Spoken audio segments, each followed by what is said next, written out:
You wanted the best. You've got the best podcast. The hottest podcast in the world. The Chris Voss Show. The preeminent podcast with guests so smart you may experience serious brain bleed. The CEOs, authors, thought leaders, visionaries, and motivators. Get ready. Strap yourself in. Keep your hands, arms, and legs inside the vehicle at all times, because you're about to go on a monster education roller coaster with your brain. Now, here's your host, Chris Voss. Hi, folks. It's Voss here from thechrisvossshow.com. There you go, ladies and gentlemen. The Iron Lady sings, and that makes it official. Welcome to the big show. We certainly appreciate you guys having you here and being a part of the show. Refer the show to your family, friends, and relatives. Go to goodreads.com/Chris Voss, LinkedIn.com/Chris Voss, YouTube.com/Chris Voss, all those crazy places that we are on the internet. We have an amazing gentleman on the show. He is coming to us with his latest book that's just going to be coming out here May 7th, 2024. It's called Ask. Tap into the hidden wisdom of people around you for unexpected breakthroughs in leadership and life. Jeff Wetzler joins us on the show today. He's going to be talking about his amazing book. He is the co-CEO of Transcend, a nationally recognized innovation organization.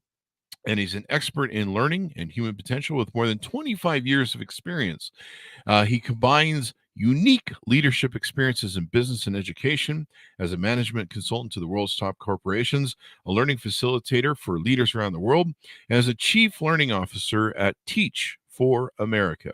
He earned a doctorate in adult learning and leadership from Columbia University and a bachelor's in psychology from Brown University.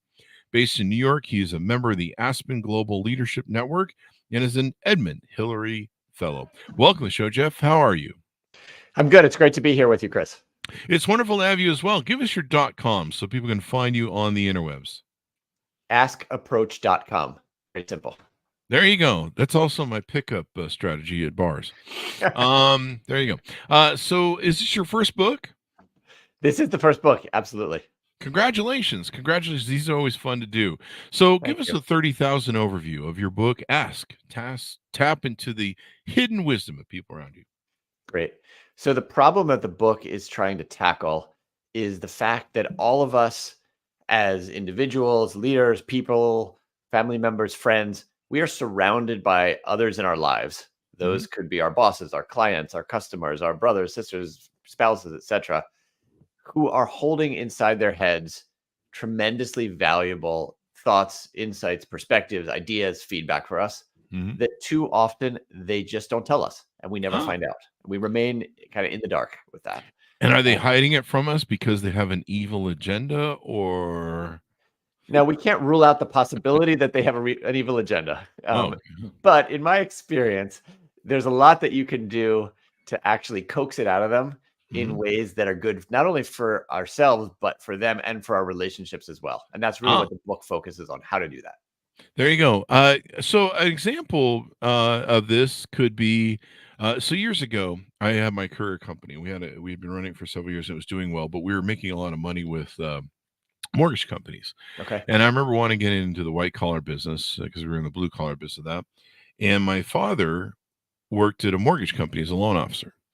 And so I had asked him several times, I'm like, so how does a mortgage company work? Like, what is the model, the business model? And he's like, I don't know. I just do loans. And I'm like, well, what do you see at your office? Like, what do you see? Like, what goes on? And there's a certain, when you're an entrepreneur, you kind of understand business models. There's a certain way it has to work. I mean, there's a certain, there's kind of a blueprint to a model, but there's details, but you have to fill those in. And so one day I was just like, I'm going to freaking find out how a mortgage company works for him, and I'm going to dig it out of him. And so I started peppering him with questions about, okay, so what departments are there in your office? Oh, well, there's the processing department, there's underwriting department, there's this department. Okay, so what do they do? Oh, well, they do this. And within about 10 to 15 minutes, I knew how a mortgage company worked, even though he technically did not and kept claiming he didn't know. Yeah. And it wasn't that he was hiding anything from me. It was just that, I don't know, he hadn't really thought about it or didn't know how to assimilate, and he needed someone to guide him through the things. So is that an example of where That is a you're talking beautiful with a book? example. Yeah, and Yeah. in fact, the book focuses on a method for overcoming the problem that I was describing called Mhm. the ask approach. Oh. And the ask approach has 5 steps to it. Mhm. The first of which is choose curiosity. And I Oh. think what you were just illustrating with your story was unrelenting curiosity that you Yeah. had. You were Well, it not was going to either stop. Yeah, it was yeah. either unrelenting curiosity, I was gonna choke it out of him. One of the 2 was gonna Exactly, happen. exactly. But you knew that there was something that you could learn from him. Yeah. You weren't taking it as a given when he said, "I don't really know." You just Mhm. continued to remain curious, and that's the Mhm. first step. Yeah. I'll tell you just to go through the other ones. The Okay. second step is to make it safe for other people to tell us, because a Oh. lot of the reasons why people don't share things with us is they actually don't feel, they're worried about the impact. They're worried it's going to hurt Mhm. the relationship. That worried we're going to judge them, etc. Ah. I don't know if that was at play in your situation, but in a lot of situations, including my own as a leader, I have discovered the hard way people don't actually feel safe sometimes to speak Mm. the truth, especially if they think it's going to, make me not happy or that kind of thing. Yeah. So there's a whole set of things we can do to make it safe. I've got another example for you. So Yeah. one of the things we had in our company was in the culture that I was trying to cultivate, we had this saying that was called the only stupid question is Yeah. the unasked question. Yes. And the format of it was what you're talking about, was to try to provide a safe environment that if you don't understand something, if you need to answer a question, we're not going to treat you like you're stupid because you didn't pay attention in training. We're going to treat you like, okay, well, that's great. Thanks for asking. Let's make sure you're clear on that. And to make it safe. And there's some environments of business that they don't make it safe to, That's be right. transparent and ask questions, because people are like, are you an idiot? And that's not safe. I had a situation in my very first job out of college, decades ago, Mhm. where one of the senior leaders said, "You can ask any question you want in the first 6 months of the job." And after that, forget it. You better know what you know.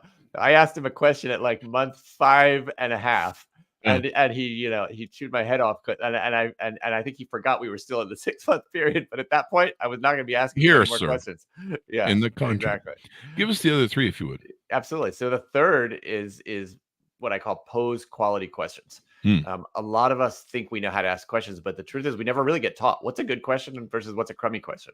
Yeah. And I think the story that you started with illustrates sometimes when you say to someone, like in this case, your dad, how does it work? And they don't know. That's not a question that's going to actually get it out of them. You actually Yeah. have to do what you're saying, which is break it down, or let me see what you see, or tell me a story, or walk these through. And so the third step is really distinguishing between crummy questions and quality questions. And There crummy you go. questions can be anything like attack questions or sneaky questions or questions that really are hard for Ah. people to answer. But Mhm. quality questions are questions that really help us learn something from the other person. And probably encourage that safety sort of thing. Like, Absolutely. hey, if you don't, Absolutely. I mean, it's okay, you don't understand, but let's try and figure it out. And Exactly. we promise not to shock you with the battery until you tell us what we're looking That's for. right. That's right. Yeah. Yeah, That's those nipple that's number clamps. 3. There you go. Number 4. Number 4 is, once you ask the question, um, everything depends on what you hear, how well you listen. So step 4 is listen to learn. What? And No, I'm just kidding. I exactly, had to do that. I love it. And you know, it's amazing it's amazing how much we don't hear. If we Mhm. if we were to watch the recording of this podcast and go back several times, I guarantee that each time we would hear things that we didn't hear before. You hear that, people? You need to listen to every damn podcast, Over and over, and not multiple just over and once, over again. at least 3 Yeah, times. And yeah, I say or 3 else. times because it turns out that there's actually 3 channels to be listening through. Really? One channel is the content of what someone's saying, the Mhm, actual words, the meanings, the data, etc. The mhm, second channel is the emotion. What are the actual feelings that are being conveyed? mm. And the third channel is the actions. What is someone Oh, actually doing in the conversation? mhm, Most of us are kind of gravitate towards one or another. For me, I've historically gravitated towards the content of the conversation, mhm. but what's being conveyed is actually equally important in all 3 of those channels. And so part of this step is to training ourselves to kind of triple the amount of information we take in if we can learn to listen through all 3 channels. Oh, there you go. So you need to listen to the podcast every time, at least 3 times, people. 3 times, This is once for content, once for emotion, once for action. yeah, and then do it a 4th just to make sure you got it all. Just to check, but Summary. exactly. I would talk to, like, lead in doing the research for the book. I would talk to leading journalists And they would say that they often record their interviews with people, and they will go back and say like 50% more they hear every single time they hear that they hadn't before. And I'm like, if these are what professional listeners do, journalists, and they miss 50% of it every single time, imagine how much we're missing. Yeah. Sometimes it's that little nuance too that's the Totally. the kernel of whatever. And then number 5 is reflect and connect. Exactly. So basically, this is to say, once someone actually tells you what they have to say, and you ask the right question, you listen to it, then how do you turn that into action? And the kind of magic ingredient for turning it into action is reflection. And There you go. reflection is kind of a lost art. A lot of people think reflection means you're like a monk on a mountain, on a monastery. But in the book, I talk about very simple steps. How do you, first of all, just kind of separate the wheat from the chaff? Because not everything someone's telling you is necessary or useful, or you have to take it in. And then there's some steps to say, all right, how does it enrich my understanding of this person and the understanding of the situation?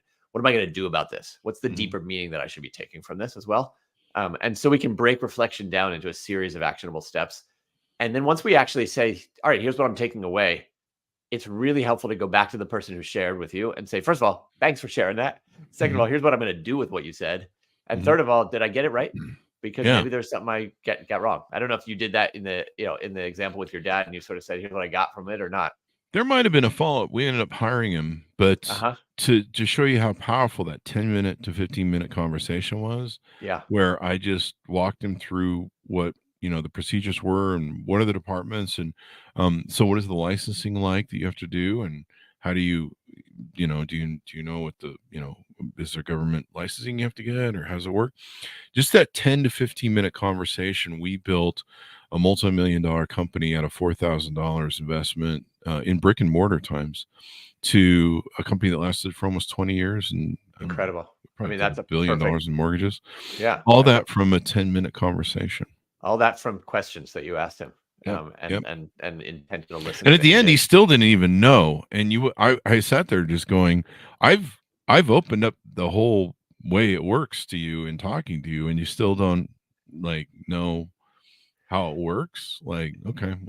Yeah. The fancy term for that is tacit knowledge. It's knowledge that people have that they don't even realize they have. If you were to go to a great athlete and you're sort of saying how do you actually shoot baskets? How do you hit a tennis ball, etc. They may not be able to describe it to you, even though it's kind of deep in them. And my sense is that your dad had that knowledge that was completely tacit. And what you did is made that tacit knowledge explicit so that you could actually access it yourself. Yeah. And so we put together the mortgage company and ran off. But that's a good example. I've heard this many times, story on the show many times. I learned a long time ago early on with our companies that I was not the corner purveyor of all the greatest ideas in the world. In fact, for a while, I was hitting some home runs. But then the home runs kind of ended, kind of like Elon Musk has run out of home runs. And I started to realize that I was not the purveyor of all the great ideas, and I needed people with ideas. And I learned very early on, part of the culture that we built, like I said, that safe environment, the only stupid question is the unasked question, and a few other rules that we had, made it so that I could ask people on how they do things. One of the other things we had, and I still do this today, I think it annoys some people, but one of the things I do when people ask why I do things or why a system works, teaching the employee how to use this machine, let's just call it that, some machine on the floor. Not only would we teach them how to use the machine, but why we do it the way we do it and why that's important. And we found that next level of added thing, instead of just teaching people to mindlessly do shit because they were just told that way. Why do we do it this way? I don't know. Oh, I still do it that way. Yeah. We would teach them the why of how we would do it. And then what we found that came out of that, and I may have gotten this from Tom Peters or one of the millions of business books I read. One of the things we found out of it was because they understood the why, if they saw a way to improve or innovate, they would come back to me and, hey, Chris, you taught me how to use the machine this way, but have you ever thought of using the machine this way? Mm-hmm. And 9 times out of 10, because of my innovation that I would always be, checking and double checking, I would be like, well, yeah, we actually did try that way, and that way really doesn't work, but thank you. We really appreciate you're thinking about this. That's what we want. And but every now and then that brick of gold, that golden goose egg would come out, and they'd be like, you could save like X number of dollars and X number of repairs, and you could close the gap on what it takes to process from front to back, and save time and money, with this idea. And you'd be like, holy crap, you hit it. And I was really good in my companies at, like, man, when someone tell me it, I'd be like, that's the idea. I'd point at him, I'd be like, you nailed it. That's what we're looking for. And so, being able to identify that, being able to reward that, being able to have an environment is really important for doing a lot of what you're talking about in these 5 steps to the access 100%. approach. Yeah, and I think what you're showing is that, and I think this is true in every organization, Mhm. there are incredibly valuable ideas right on the front line, There you go. that people are only going to share if they actually believe that that it's Mhm. safe and you're not going to punish them for it and that you're interested in it. And So Mhm. I love how you created the environment There you go. that where people could share that, and those Mhm. things can be worth millions of dollars. Oh, Just yeah, one they little are idea worth millions, from dude. somebody, Oh, and I yeah. think it's very rare for Yeah. leaders to really tap into that. I mean, I think There you go. I'm very impressed. Yeah. So, Jeff, why didn't you ever interview me for your book? I should have. Clearly, I Why should are have. you holding out You on me, you man? would have been one of the Well, stories. yeah, I You'll be mean, in my next book. well, there you go. We built a great empire off of those 2 companies, and yeah, I mean, it was only 10 to 15 minutes. In fact, I don't think I put that in my book. So I guess that's in book 2. So tell us a little bit about yourself. We kind of skipped over getting into you and selling you to the audience. The audience is always curious about the people we have on the show. What got you into the field that you're in, studying people? How did you grow up? What motivated you want to study? You said you kind of, I think you featured in some adults and human behavior and stuff like that. What made you interested in that? Yeah, I mean, I've always had an interest in learning and in um, psychology from the beginning. I remember when I Mhm. was a kid, every year that I was in school, like let's say I was in second grade or third grade, and I thought, what do I want to be when I grow up? I always wanted to be the teacher of the grade that I was in, because Oh, well, there you go. I was always asking myself the question, what would I do differently if I was the teacher? And maybe Ah, because I I like was bored that. or something like that, but that's always where my mind went. Yeah. But the other thing I would say, when I grew up, I didn't always feel myself that same level of safety that I talked about in terms of like my school environment and peers and things like that. Mhm. And so I ended up being more quiet than I just felt like, if staying quiet, kind of don't stick your neck out, you're less likely to get in trouble. Yeah. And so I realized that I would be I kind of developed a habit of asking questions more than saying things, but I knew I had a lot going on inside my head. Yeah. And I realized, if I've got all this going on inside my own head, think about what other people might have going on inside their own heads that Yeah. that I'm not finding out either. Yeah. Well, I've And so, seen some of those people on the internet. I'm not sure there's anything going on. some of them you don't want to find out what's in there. I mean, But George Carlin said it best. I think how dumb the average person is, and realize 50% of people are dumber than that. But enough of cracking on those folks. Right now, they're yeah, sitting around going, I think someone's insulting me, but I can't tell. yeah. Anyway. And then, fast forward, my first job out of college, I worked at this incredible place called Monitor Group, which was a Mhm. global consulting firm, and we had a guru there named Chris Argyris, and he worked at a business school and education school, and he said, yeah, the thing that he studies is, why do smart, successful people consistently fail to learn from each other? His whole job is like, how do you teach smart people actually how to learn? Oh, wow. And he did this incredible method with us, and this is kind of what got me into this, where he said, let's take out a sheet of paper and draw a Mhm. line down the middle of the paper. On the Mhm. right hand side of the paper, I want you to write down the script of a recent kind of challenging or tough conversation that you had with someone, just like Mhm. as a play. I said Mhm. this, she said this, I said this, she said this, etc. And then Mhm. on the left side of the paper, what we call the left hand column, I want you to write all of your unspoken thoughts and feelings. Um, Mm. and so it's kind of like almost like an X-ray into someone's brain of what they're actually not saying. And Mhm. as I got deeper into this and I got a chance to read all these people's left-hand columns, clearly there's some junk in there, but Mhm. every single case I read, I saw, oh my God, you're not saying that to that person. If they only Yeah. knew the reason why you object, if they only knew the thing that you're actually the impact they're having on you, how much faster could you get to an answer? How much time could you save, etc. And so I Yeah. just saw over and over again how little was being shared. But the other pattern that I saw over and over again is, if you were to just score these dialogues in terms of questions or statements, like 99% statements, Hmm. very few questions. And so questions were the key to like unlocking this gold mine that's in the left-hand column. And that kind of got me fired up.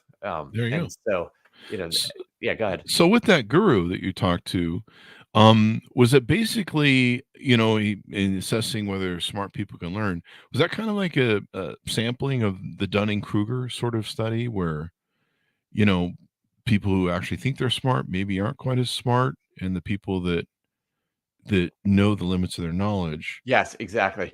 Exactly. they're the ones that kind of know where they're at on the curve, and therefore they can master stuff. That's right. And people who often are kind of conventionally rewarded for being smart sometimes can also become a little bit brittle because they're like, what happens if I don't get the A? What happens if I don't get Yeah. rewarded, etc.? And so they feel like they got to have the right answer. And they feel like they got to, and yet somebody who maybe has been knocked around a little bit more or hasn't been sent those Mhm. messages is like, of course there's wisdom around me. Yeah. I gotta ask questions. And I'm not assuming I have to be the smartest person in the room. And to me, the smartest person in the room is the one who asks questions. That's right. Exactly. One of the great books I read years ago was Anthony Robbins' second book. Was it The Secret Within? But one of his chapters is the quality of your life is determined by the quality of your questions, or something to that effect. Yep. And asking questions is so important. And that's how I did a lot of my innovation with my companies. That's how I solved a lot of problems, is asking questions. Well, why do we do it this way is a great way. A lot of people tapped into that for business. Why do we do it this way? Oh, we always did it this way. Well, it's not a good enough answer. I mean, times change, business models change, environment changes, economies change. You can't just keep riding that same model into the thing. But I like the Dunning-Kruger aspect of it. Understanding there's a real difference, I think, that you've identified, where there's a difference between making statements where you're assuming or you're stating your theory, as opposed to trying to understand where the other person is coming from and drawing a bridge. It's like me just throwing down a wall at you going, well, this is the way it is, Jeff. Exactly. And where instead I create a bridge for you to welcome you across and go, well, how can I understand what you're saying better? Yeah. How do you see it? Yeah. And then why? And one of the There you question go. strategies I talk about is I call it dig deeper. Don't just take the first thing that someone says, but Ah, say, where does that come from? And what are you yeah. seeing that I might not be seeing? And tell me a story about that kind of Mhm. thing. The other interesting thing is that it doesn't have to be an either or between making statements or asking questions. One Mhm. of the most powerful things can be to make a statement and then invite people to help you see what you're missing. That's And yeah. so, Yeah. here's what I actually do think. I'm not going to hide the ball. I'm going to tell you what Mhm. I think about this thing. And I want Yeah. to know what's your reaction? What am I overlooking? Yeah. What am I missing? How do you see it differently? Yeah. Um, We used to do pit crews that with our company. We used to call it looking into the dragon's mouth. I love that. There's a different analogy for it, but that's what I called it. And we would sit down with whatever my innovation or my idea was, and I would be like, okay, what's wrong with this idea?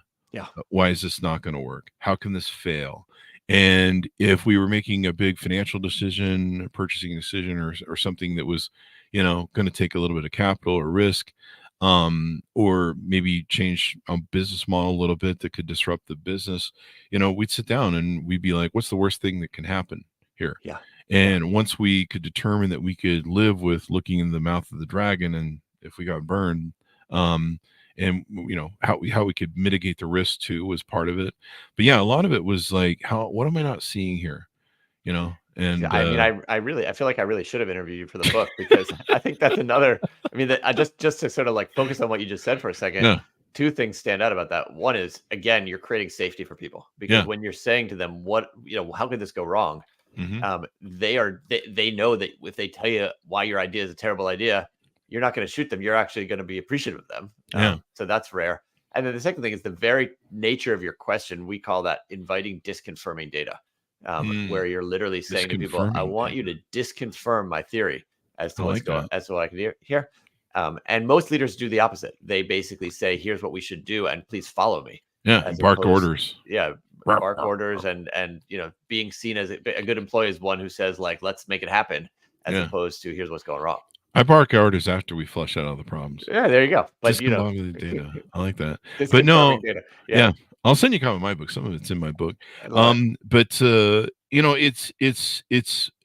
I just learned that I was not the purveyor of great ideas. You hit a few foul balls, and you're like, okay, I need to start talking and trusting some other people. And I learned, like you talk about in your book, that there are people that have no idea that they have the good idea in their head. They have no Right. idea. And you've got to be able to pick it out of them, draw it out of them, flush it out of them, choke it out of them. No, don't do that, people. Um, the bribe it out of them. And sometimes they just have the one person. You'll be sitting in a room and that there'll be that one person that, never has any good ideas. I used to always my one Forrest Baker, who was my last CEO, who gave me my CEO training send off for the last details I needed. I used to always say to him, I go, why do we have negative Nancy Bob on the board? And he's always just negative. Like whatever idea you have and the board likes, he's just going to tube it. He's just going to crap all over it. And you just know what he's going to do, because he's always going to be the antithesis, the opposite of whatever you want to do. And he goes, Chris, you never want to have a board of a bunch of yes men. He goes, that guy might be negative a lot of the time, but he's going to give you things to think about and consider, kind of like what we talked about with, like, looking in the dragon's mouth. But he goes, when that guy's dead on, he's dead on, and he's going to save you millions of dollars. And all your yes men are telling you, oh, it's a great idea, boss. He goes, that guy, when he hits money, he's on the money. And you better be listening to him, or else your car's going off the cliff. I was like, wow, I guess that makes sense, but he sure is freaking annoying. But I love the advice, because I think part of the whole thing about this is not just about kind of like tips and tactics and techniques. Mhm. This is a kind of about a stance towards people, Yeah. and a deeper underlying stance, which is basically there's something I can learn from anyone, Yeah. and even if it's the negative person, or if it's the quiet person, whoever, there's something in there of value that I Yeah. can really learn from that person. And I think the other thing that comes up from what you're saying is when we're asking, when we're kind of pulling it out of that person, it's not just for us. Yeah. When you actually help somebody else see that they have an incredible idea or thought, or give words to something that was tacit for them, Hmm. you're helping them be self-expressed. You're helping them see the value that they have as well. And I think it's a gift to both people. Definitely. I agree with you. And as you mentioned, it's a gift to the organization and being able to look at their people in a different way. Because if you look at people as an untapped resource or the potential for great ideas, I've talked about this before on the show. One of the big things that set my standards for culture and environment was Peter Singer's book, The Fifth Discipline. Yes. And so I always want to create a learning environment, or Yes. what we talked about here. And so I used a lot of his tools to do that. And I'm a so big fan of his work. yeah, great guy. The workbook was awesome for our companies. And so I wanted to have that, but companies need to realize that their innovations are there. I mean, you don't need to pay McKinsey to come show up and tell you a bunch of whatever. I'm sure they're a good company and whatever. But a lot of your resources are right inside your hallways, right? I think that's so true. I think there is, this Mhm. idea of collective genius. Mhm. There is genius in any team, in any organization. And the question is the leader ignoring it, squashing it, or actively activating it? Ah, there you go. And I think, this approach of the ask approach isn't just a one-on-one thing. This can be Mhm. between a leader and an entire organization. This can be built inside the DNA of organizations. Mhm. And there, we have a chapter in the book of how do you actually weave this into the fabric of your organization. There's things you can do all the way from hiring for it, to training for it, to evaluating for it, to celebrating it, etc. Mhm. All of that is part of what it takes to unlock the collective genius of an organization. There you go. We've had people on the show that do surveys within companies, Hmm. and they collect these surveys that can be very brutal, very honest. They're anonymous, of course. How's the CEO doing? How's the board of directors doing? How's management doing? And then they, in cases that the budget is large enough, they do it on everybody. So Yeah. your coworkers are going, how bad does Bob smell at lunch when he makes salmon in the microwave? That sort of thing. But it's a brutal, honest way of passing that data around. I watched something that I think it was the CEO of HP, and his schedule every day and how he moves about his company, and a lot of it is asking questions and listening that he does. He goes and meets with the front line. He goes and meets with just anybody. He comes across their employees. He does a little bit of meet and greets and pass around, but he's usually asking them questions. How are we doing? What's going on? What are you seeing? And that was another thing I learned at being the captain of a ship, that I likened a lot when I was, a CEO. Like probably another good example is, being a president in a White House. There's a bubble around that sort of office. I remember reading 1,000 Days with John F. Kennedy. I think it was Schlesinger wrote the book, and the bubble that you can experience where you don't have the information. Maybe a ship is better. So, like on a ship, I don't know what's going on underneath. I don't know what's going on with the rudder. I don't know what's going on with the engines. I can get feedback, but I'm not there. Yep. And so there you have these blind spots or scotomas, and I think I took them from Anthony Robbins, some blind spot scotomas, and then Lou Tice taught me the sequence of the 9-dot experiment, where you create 9 dots in a box. I don't know if you've ever done the outside the box experiment. Yes, I have. Yeah. Yeah, you have It's to draw great. 4 lines without picking up your pen, and that was life changing for me because I didn't realize I had actually been doing that, thinking out of the box since I was young. But I just learned that was one of the questions we'd always ask when we'd have our little look in the dragon's mouth. What are the scotomas? What are we missing? What are our blind spots? Absolutely. And I think all of that is hugely relevant to the first step of the Mhm. ask approach, which is choosing curiosity, Mhm. because it's so much easier to get curious about stuff if you're aware that you have blind spots. Oh yeah. It's so much easier if you're aware that you don't know what's going on underneath the boat or all those kinds of things. Mhm. And so many of us, I think, operate for either unaware that we have blind spots or Mhm. forgetting that we have blind spots. And that's part of what leads us to be not as curious. And so a huge part of getting curious is illuminating for ourselves what are the blind spots that we have. There you go. Creating more value in your employees as well. I've seen so many companies that will go outside of their company, or hire outside their company for management or CEOs. And I'm like, why are you hiring somebody who has no idea what goes on around here? There's a whole host of problems that need to be addressed, and you're just ignoring the people that know really what's going on. And you're just going to hire some people to come in and look around and point at things. One thing you talk about in the book is in this fast changing world where AI is supplanting Yes. increasing range of skills, the ability to learn from and connect with other people is one of the most important, fulfilling, and uniquely human capabilities to master. Is that going to be our survival technique at getting AI to keep us around? I really hope so. I mean, I think that if we can, there's no way that AI can tap into what people are not saying out loud, what they're actually holding inside of them, but we can do that. Yeah. But one of the things that's really been fun for me to discover is that AI can help us get better at that. So, for Oh. example, let's say that you have a really judgmental, righteous kind of opinion about somebody or some issue or some political thing or whatever else. I've done Mhm. this. Write that into AI. I think so and so is the worst politician, blah blah blah, and then ask this question: what might I be missing? And Ah. it's amazing what AI Wow. brings back. Like just that little statement into AI alone can get you so curious. If everybody in our country, especially in these polarized times, would Yeah. dump all their opinions into AI and then just ask, "What might I be missing?" We Oh would all wow. be so much more curious. I just found my anti-scotoma machine, There you go. Exactly. my anti-blind spot machine. I'll Yeah. just keep asking, and you can keep asking it over and You over. can keep asking.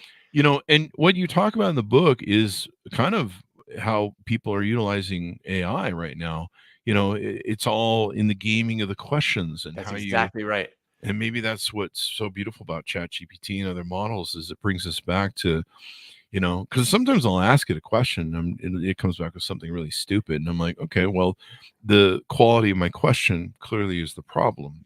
There's a whole industry right now that they call it prompt engineering, which Hmm. is all about how do you actually craft the best prompt to put into AI. Hmm. Because they realize that AI is kind of this mysterious black box, and so if Hmm. we're going to get what we want out of it, we've got to be incredibly intentional about the prompts that we put into it.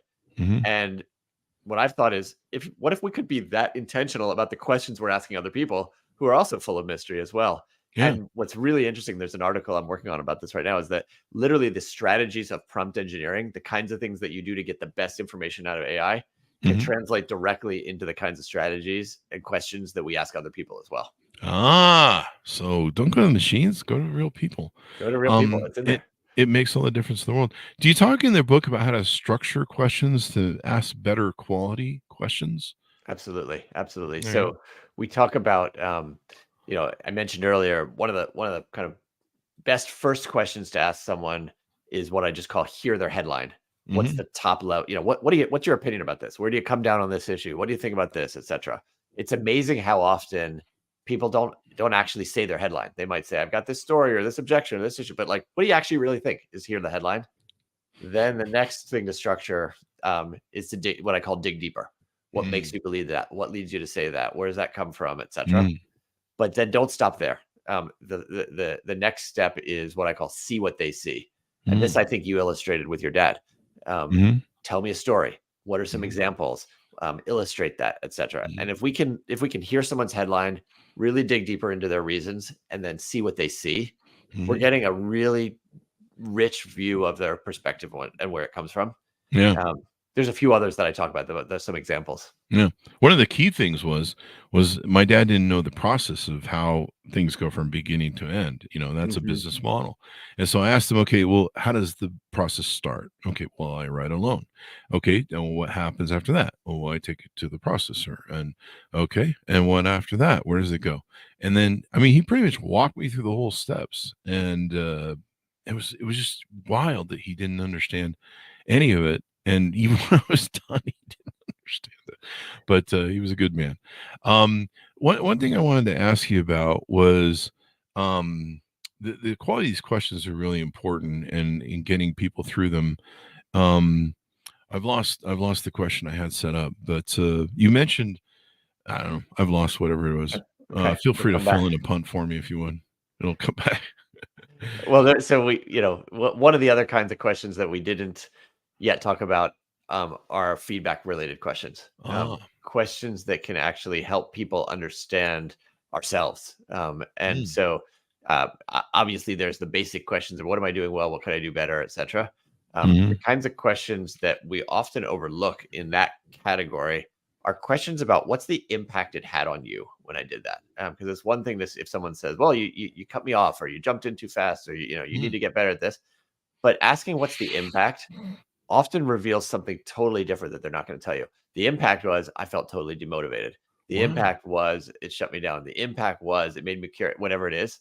Mhm, And so adding that question, and because to your point about blind spots, one of the biggest interpersonal blind spots that we have is mhm, what's the impact we have on other people. mm, We can't guess at that. We can only know that by mm. asking. Do I have to care? Is that important? No, I'm just kidding. That's up to you. That's up to you. It's my dark triad narcissism coming out there. You only have to Little care if you Machiavellianism.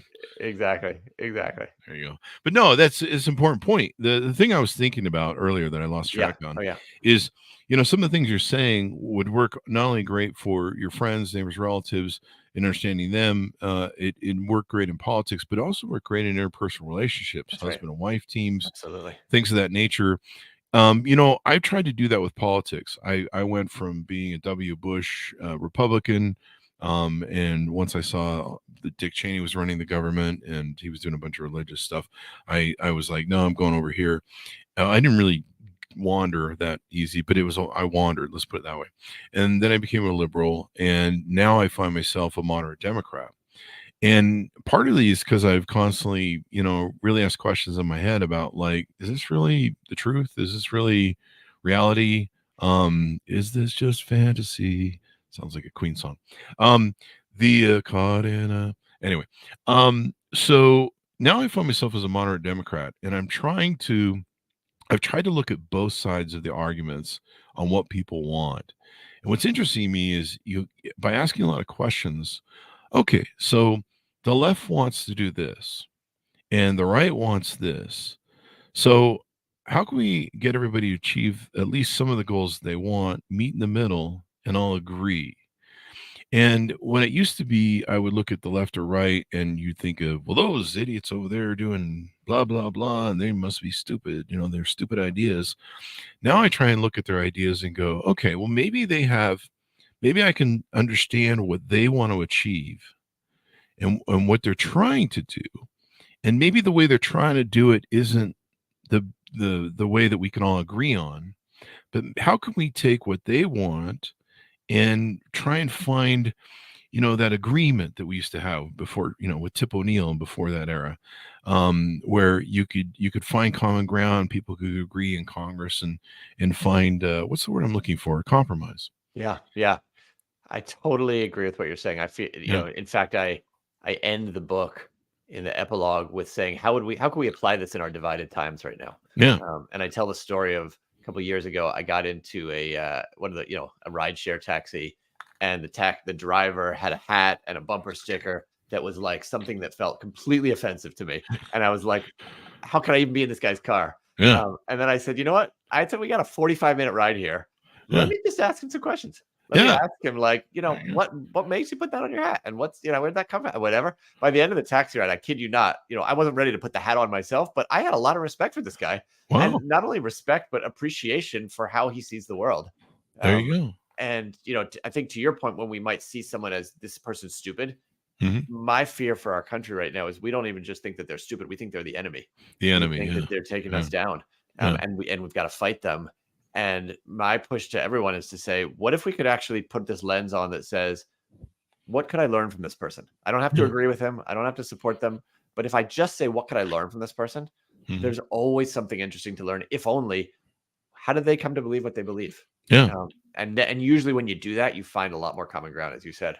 Exactly. And they feel that you understand them. Totally.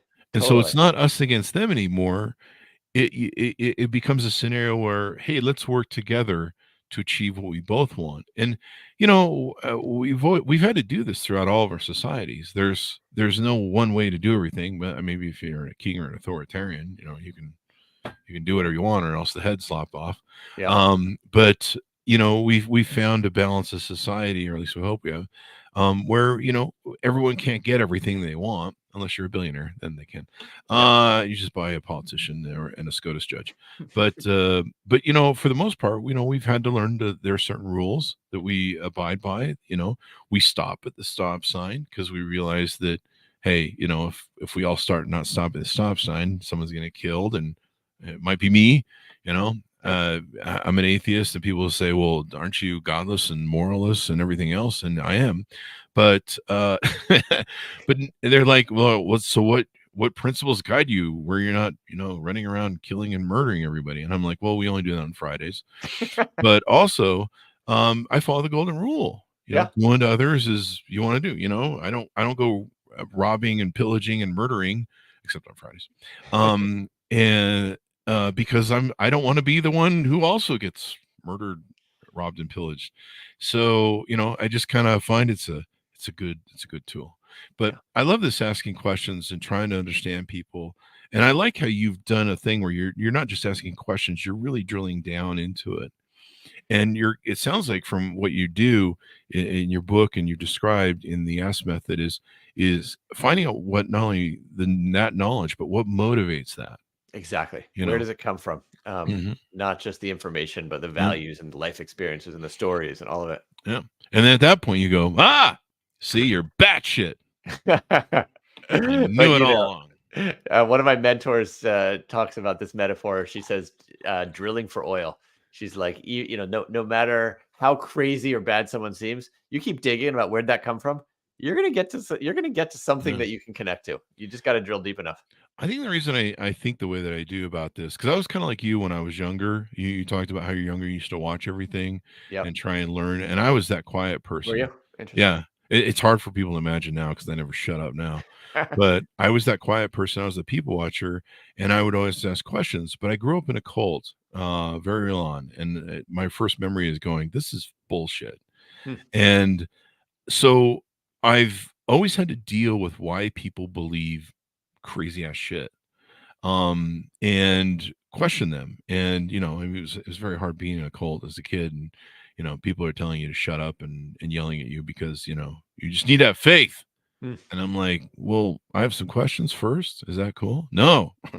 And so it really taught me to try and look at people and like why they believe the things they do, why they think we all have that reticular activating system that builds.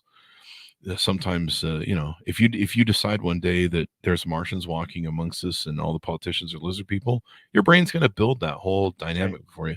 And so your ask concept analyzation helps drill down into getting to those core issues where people might be like, why do I believe this stupid ass stuff? 100%. Because even if someone believes something that we think is crazy, to Mhm. them it's not crazy.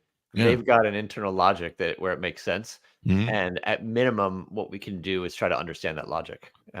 Yeah. And then we'll know where they're Yeah. coming from. We don't have to be Yeah. to agree with it. Yeah, Yeah. And then we can throw them in the funny farm and that's do a right. lobotomy on them. So Exactly. we're like, well, we know where that one's at. It's the old George Carlin thing. He's like, aha, you're full of shit. So there you go. I love that bit. That's one of my favorite bits. Any final thoughts as we go out that we didn't touch on about the book, et cetera, et cetera? No, I think I would just encourage people to ask the question, what can I learn from this person? Yeah. To every single person we see, especially people that we think are maybe on the other side of where we are. And you will be amazed at what you find out. There you go. And then ask that question, when you're listening to the podcast, and like we said, you need to listen to it 4 times. At least. What did I miss? What did I miss? What could I What be did I missing? miss? Maybe Yeah. there was something I missed, Never take your attention away. You're like, don't do the dishes while you're listening to the podcast. I Right. want you just to Sit right stare there. into the speaker and just be attentive to every word. And put some Exactly. clothes on when you do it. I've been hearing stuff, so knock it off. Anyway, I don't know what it is. That was funny. So thank you very much, Jeff, for coming on the show. Give us It your was great to .coms. be Where with do you you. want people to find you on the interwebs? Yeah, www.askapproach.com. And if you're interested in the education innovation stuff, it's www.transcendeducation.org. There you go. So thank you very much for coming on. Thanks to our audience for tuning in. Go to goodreads.com/Chris Voss, LinkedIn.com/Chris Voss, Chris Voss 1 on the TikTokity, and Chris Voss Facebook.com. You'll see this on the LinkedIn newsletter, so watch for that. Thanks for tuning in. Be good to each other. Stay safe and listen to the podcast 4 times. We'll see you next time.